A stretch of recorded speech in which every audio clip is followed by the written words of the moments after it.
Bonsoir amis téléspectateurs, vous êtes sur CC TV et vous êtes à votre émission Selon vous, l'émission qui vous permet de donner votre avis sur l'actualité. Et aujourd'hui, nous parlerons de la prestation des éléphants de Côte d'Ivoire à la CAN 2017. Qu'est-ce qui a fait que les éléphants n'ont pas fait une bonne prestation et qu'est-ce qu'on doit faire pour l'avenir?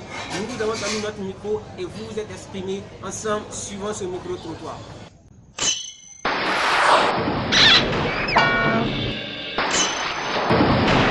Les éléphants de Côte vont échouer à cette CAN. D'abord, ils n'étaient pas assez prêts parce qu'il y avait pour certains joueurs qui jouaient leur première CAN. Et aussi, il y avait l'entraîneur qui n'a pas su faire les remplacements vu qu'il ne connaissait pas assez l'équipe. Et moi, je me dis que pour un début, s'il n'avait pas pu gagner le Togo, c'était évident qu'il n'aille pas loin. Voilà. L'échec des éléphants à la CAN.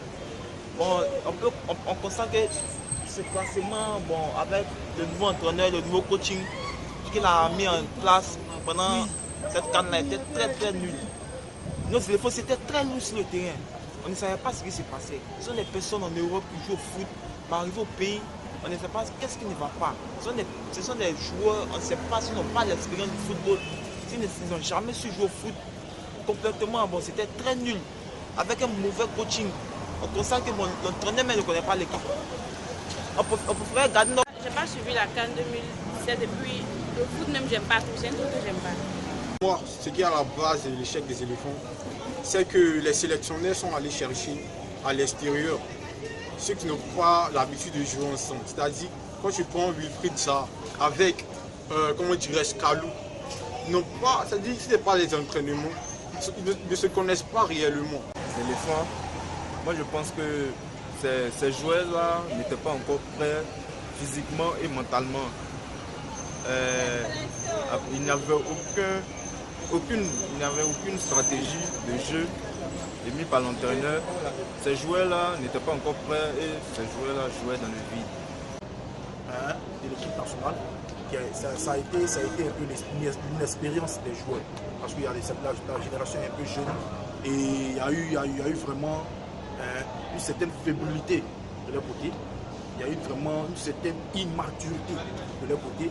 Il y a eu une certaine inexpérience de leur côté. Et vraiment, je pense que ça a été le facteur clé de la défaite des éléphants. L'avenir, moi je souhaiterais que d'abord on prenne un entraîneur qui connaît mieux l'équipe, c'est-à-dire comme on a fait une année avec François Xavier qui a pu quand même nous emmener en finale. Et puis pourquoi pas prendre des joueurs locaux comme des joueurs de la SEC nationale, du COE Sport de San Pedro, aussi du Stade d'Abidjan. Voilà, pour aller chercher des joueurs loin en Angleterre, en France, je sais pas. Tout ça ne rime à rien. C'est mieux de prendre nos joueurs ici pour pouvoir aller de l'avant dans cette compétition. Bon, concernant la prochaine compétition, on constate que bon, avec la fédération, on doit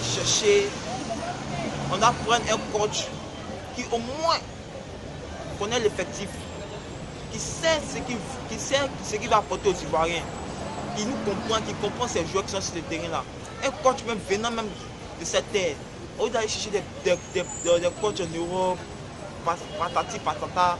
Moi, j'aimerais que le staff de la Fédération ivoirienne de football s'en tienne à nos locaux ici, c'est-à-dire les joueurs de la SEC, de l'Africa. Nous avons de très bons joueurs ici qui sont à même de relever le défi pour les prochaines éditions.